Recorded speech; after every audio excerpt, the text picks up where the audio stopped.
To learn the very, very best. I don't do my homework. I didn't do my homework because I don't like you. You didn't do your homework because you don't like me. Yeah. Okay. Direct way of dealing with that. Passant, I understand you don't like me, but I really like you. And I'm asking you, now you don't have your homework and that's okay. But what I would ask is in the future, if you don't want to do your homework by yourself, you ask me, Mr. Liu, can you help me with my homework? Or do your homework on your own because I really want you to learn, Passant, what I'm trying to teach you. That is a direct way of dealing with the threat or the insult. I don't like you. So I say, I really like you. By the way, this is just a little aside, I really do like children like Passant acting that way. Because I go to myself, oh, your feelings are scared, or your feelings are hurt, or you're feeling uncomfortable and vulnerable, so you want to make me uncomfortable and try to embarrass me. When children feel uncomfortable and embarrassed in front of me, my heart just sort of gets soft. And this is in real life. My heart just gets soft, and I just go, that's okay, Passant. I didn't mean to hurt you or threaten you either. Okay? And children can see that.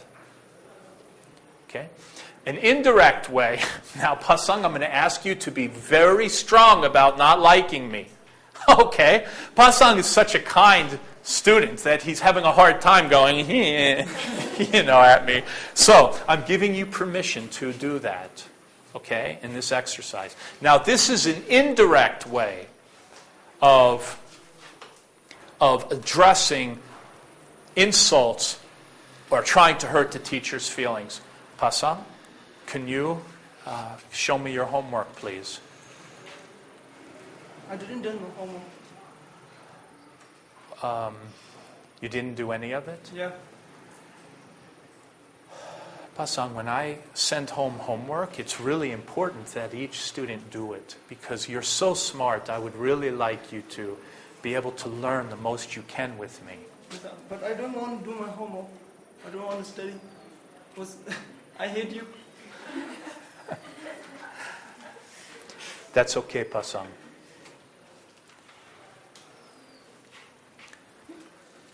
All I said in class was, that's okay, Passant. Now what I'm going to do is walk away from Passant because I don't want to threaten him. I don't want to have his feelings hurt. I don't want him all nervous in my class. But maybe during recess, maybe during after school, I know Passant is a fantastic basketball shooter. I see him out in the playground playing and shooting. I just might, show up after school with a basketball, and Passant has his basketball, and I have my basketball, and I might get this close to Passant shooting baskets and not talking very much at all, for him to see another side of me that is less dislikable, less threatening.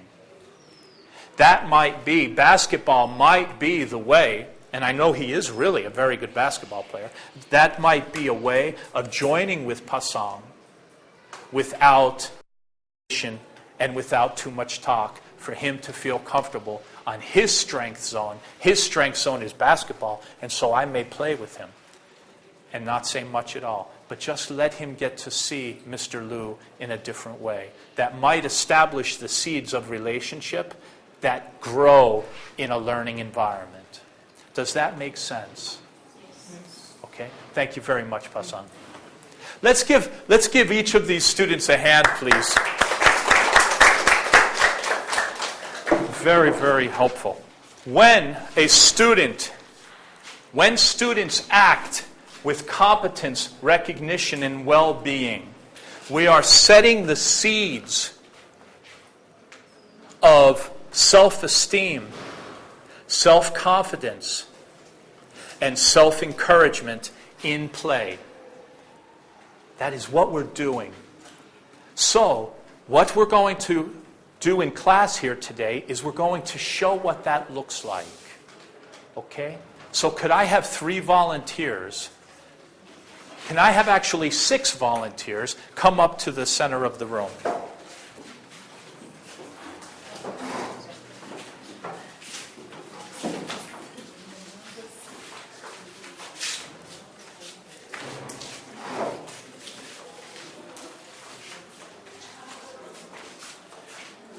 Okay. Could I ask 3 of you to please stand inside and face out? And then 3 of you be outside. Let's say it like this. Let's say the outside people are the goals being achieved in a positive way. Let's say competence, recognition, and what is the third one? Well-being. Let's put them on the outside, and let's say self-confidence, self-esteem, and what is the third? Self-encouragement are on the inside. And what we're going to find is that when we have competence, recognition, and well-being firmly established in the behaviors of the students, these 3 inner qualities will be moving within them. So could you please put your hands out and then move the 3 self-encouragement, self-confidence, self-esteem. Could you move within the circle of these positive behaviors?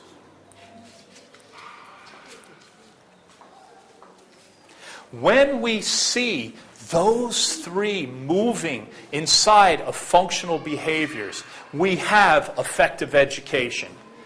Regardless if we're teaching math, science, English, Tibetan culture, Tibetan grammar, regardless, when that is happening, that is effective education.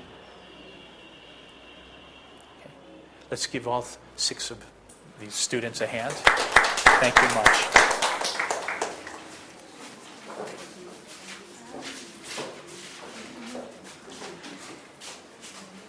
Our goal as teachers is to be able to work with students in a way where they are learning these academic skills as clearly and as deeply as we can possibly teach them. His Holiness, the Dalai Lama, teaches about character and about virtue. Okay? And in he refers to the 6 perfections. The 6 perfections are generosity, ethical discipline, patience, joyous perseverance, concentration, and wisdom. His Holiness also frequently talks about the importance and the power of compassion and loving kindness. So now we're going to talk a little bit about how do teachers teach in the very same moment math, science, English, Tibetan grammar, and these character qualities that are so essential. It must be understood that education has no inherent value. Knowledge has no inherent value. If knowledge is absorbed by students, it is absolutely essential that that knowledge be embedded in a heart and mind filled with compassion, loving kindness, generosity, ethical discipline. Otherwise, that knowledge is very likely to be used as a weapon against self and other people, against culture, against societies. Some of the most well-educated, most intelligent people in history that did a lot of harm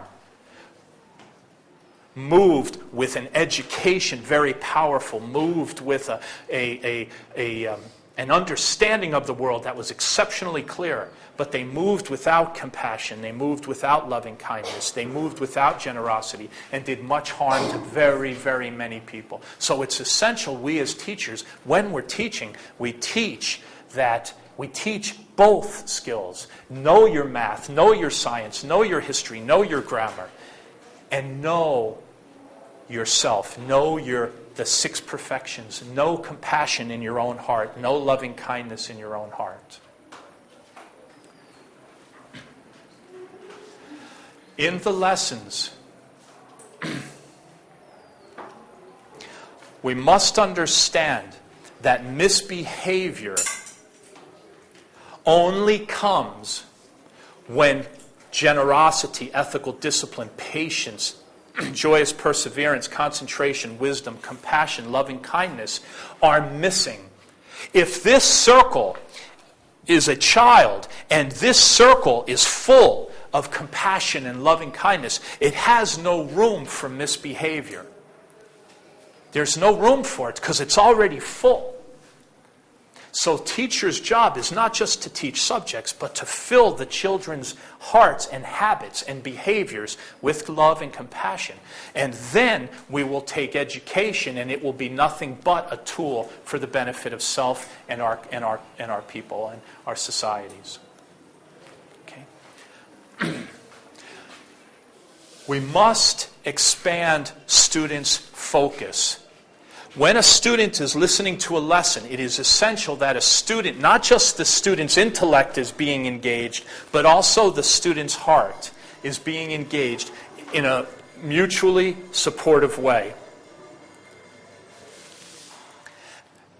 The expanding of the student's focus gives the students an opportunity to recognize, perform, and feel the beauty and the power of virtue.